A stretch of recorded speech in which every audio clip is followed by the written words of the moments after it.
Salut à toi, j'espère que tu vas bien, c'est un plaisir de te retrouver aujourd'hui dans cette nouvelle vidéo. Aujourd'hui je vais faire une vidéo un peu spéciale, rapidement pour te parler d'un truc qui m'a vraiment intéressé. Mais avant cela, je t'invite à découvrir et à recevoir gratuitement en cadeau lié à ce temps que tu me consacres à cette vidéo en téléchargeant gratuitement dans la description lié à cette vidéo mon défi anti-routine 10 jours, un défi intelligent par jour pendant 10 jours et bien d'autres cadeaux à recevoir. Alors comment se préparer à une soutenance? Aujourd'hui je fais partie d'un jury depuis 3 ans de soutenance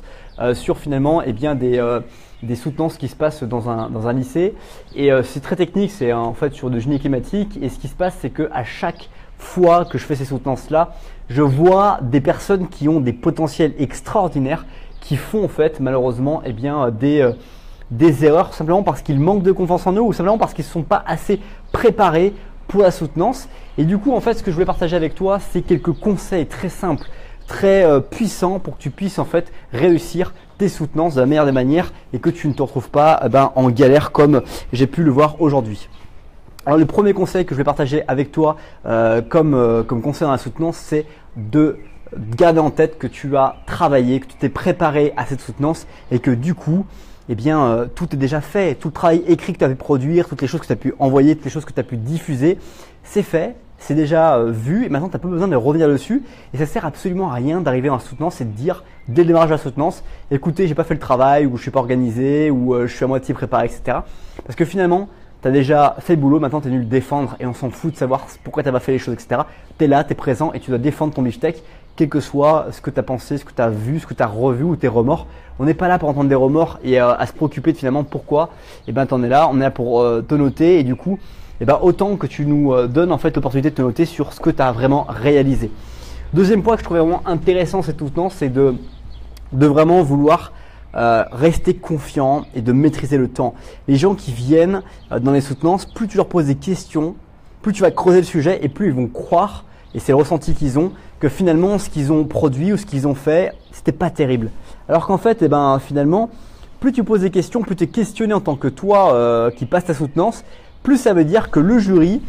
finalement, il est content et il veut aller te permettre de gagner des points, il te fait creuser, il te motive, il te stimule et du coup, en fait, c'est hyper positif. Plus tu vas avoir des questions qui sont posées, mieux ça veut dire que tu es en train de marquer des points et que du coup tu es en bonne voie pour pouvoir en fait progresser, avancer et que c'est que tu as fait un bon boulot et que tu es quelqu'un de très bon. Donc toutes les questions qui sont posées complémentaires, toutes les questions qui te font creuser, toutes les questions qui vont t'amener à ton point de rupture, le point où tu vas te dire je ne sais pas cette question, je ne peux pas répondre, c'est des questions bonus, c'est des questions qui permettent de montrer à ton jury que tu es très bon. Au contraire, si tu sors et si tu sens que les questions sont trop faciles, c'est que tu trouves que les questions sont vraiment des b.a.-ba du travail, ça veut dire que clairement,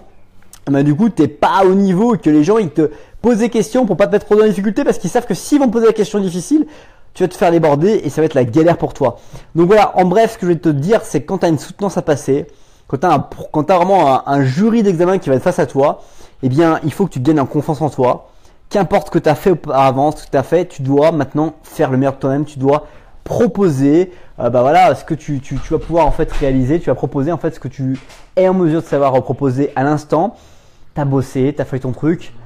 ça sert à rien de vouloir inventer la poudre ou de dire que du coup tu n'as pas pu faire ce que tu voulais faire, c'est fait maintenant. Donc viens défendre ton beefsteak, propose des choses, des raisonnements, explique ton raisonnement, ton analyse.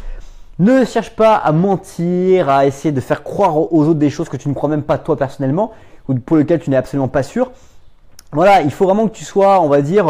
le plus logique possible et le plus respectueux envers l'auditoire, le jury qui est face à toi, parce qu'ils sont là pour te juger sur des choses, ils sont pas là pour te flinguer, les mecs, ils sont là pour analyser ton travail et tu sais très bien si tu travailles suffisamment ou pas travailler suffisamment et si tu maîtrises les concepts ou pas qui sont proposés dans le jury. Donc voilà, n'essaie pas d'endormir tout le monde, ça sert absolument à rien. Sois toi-même, aie confiance en toi, essaie d'optimiser ton stress. Les gens sont pas là pour te manger, ils sont là pour te proposer en fait finalement uniquement d'écouter ce que tu as fait, de comprendre un peu tes raisonnements, de voir l'homme qui a écrit ou la personne qui a écrit par rapport à la personne ce qu'elle est vraiment et comment elle se sent dans les conditions d'examen, comment elle se sent dans les conditions en fait, de réussite. Et puis voilà, sois toi-même et obtiens la meilleure note que tu puisses obtenir parce que tu étais là à l'examen et que c'était la note que tu devais avoir. Voilà, c'était quelques petits conseils vraiment brut de décoffrage, sans préparation, sans notes, sans rien du tout pour te dire que dans une soutenance, il faut vraiment venir en étant serein, en se disant que les choses, elles sont déjà plus ou moins écrites et que tu n'as plus qu'à présenter correctement, sereinement, et écouter les questions, y répondre le plus simplement, sincèrement possible, sans vouloir chercher la complexité dans les réponses que tu vas apporter. Il n'y a jamais de piège, on cherche juste à creuser, voir jusqu'à où tu as mémorisé, jusqu'à où tu as compris les choses, du coup tu as finalement ingurgité le savoir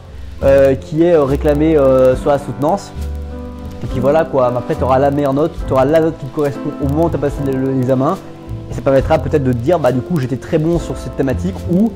j'ai plein d'axes de progression à travailler à court, moyen et long terme grâce à cet examen que je viens de passer. J'espère que cette vidéo t'a plu, si c'est le cas, je t'invite à écraser le petit pouce bleu, à partager cette vidéo avec le bouton qui se trouve autour de cette vidéo. Et puis éventuellement à me dire quelle astuce, quel commentaire, quelle chose as-tu découvert. Enfin, je t'invite, puisque tu as passé du temps, tu m'as consacré du temps à regarder cette vidéo, à télécharger gratuitement le défi 10 jours anti-routine avec un défi par jour intelligent pour sortir de la routine. Des idées très simples, très concrètes que je te propose à travers un petit guide. Tu as juste à cliquer sur le lien qui se trouve dans la description de cette vidéo, à laisser ton prénom, me laisser l'adresse mail pour que je t'envoie le défi dans ta boîte mail et tu recevras gratuitement régulièrement des contenus, des partages de vidéos, les livres que je lis, etc. Bref, tu pourras être informé de toute mon évolution à court, moyen et long terme pour pouvoir devenir ma meilleure version de moi-même et aussi te permettre de peut-être trouver des astuces qui te permettent de devenir la meilleure version de toi-même. Merci à toi de regarder cette nouvelle vidéo. Passe une bonne suite de journée et n'oublie pas que c'est toi qui décides. Bye bye.